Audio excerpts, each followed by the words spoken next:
Dans le sud de l'Ukraine, la bataille autour de Kherson est l'un des points chauds de la guerre. Nous avons pu nous rapprocher de la ligne de front.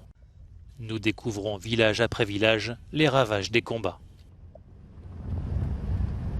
Cette route menait avant jusqu'en Crimée, perdue par l'Ukraine en 2014. Aux abords, les habitants tentent de préserver ce qu'il reste de leur maison et de leur territoire. Qu'est-ce que je peux vous dire? Nous avons construit ces maisons de nos propres mains, pierre par pierre. Tout abandonner, c'est très dur pour nous. Très dur. Nous ne voulons pas de cette guerre. Nous voulons être en paix. Désolée, je ne sais pas quoi dire d'autre. L'angoisse est prégnante, la tension à son apogée. Tout le monde ici est à bout de nerfs.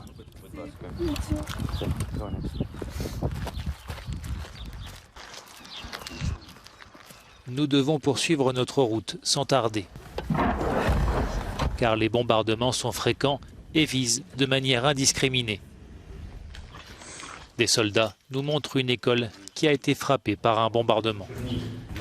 Ils utilisent quel type de munitions? Des bombes à fragmentation, artillerie, mines, tanks, fusils, tout ce qu'ils ont. Et ils tirent au hasard. Ils n'ont pas de cible particulière, vous savez. Les munitions à fragmentation sont interdites par un traité international. En poursuivant notre route, nous rencontrons des habitants qui attendent de recevoir de l'aide humanitaire, leur seul moyen de survie pendant cette guerre. Nous apportons régulièrement de l'aide. Nous étions là hier, le 4 mai, le 16 mai. On livre des pâtes, des sandwichs à toutes les familles.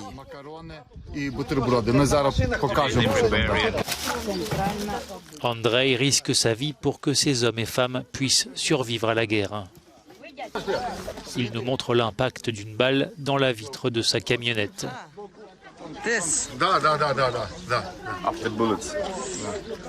C'est arrivé quand? C'était la semaine dernière, quand nous avons évacué des habitants d'ici. Alors que la distribution de l'aide humanitaire se poursuit, nous entendons le son des tirs d'artillerie qui approchent.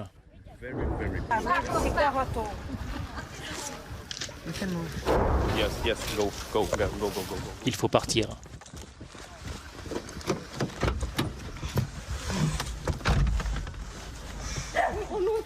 Malgré le danger, des habitants ont fait le choix de rester.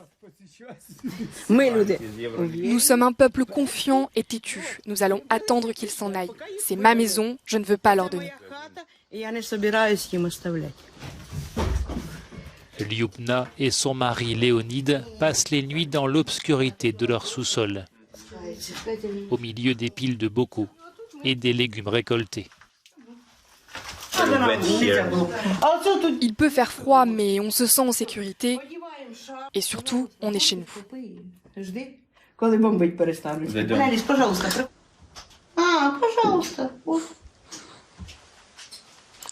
And every night they go here to stay here and sleep. Це нам свічку Андре привіз. Да. А це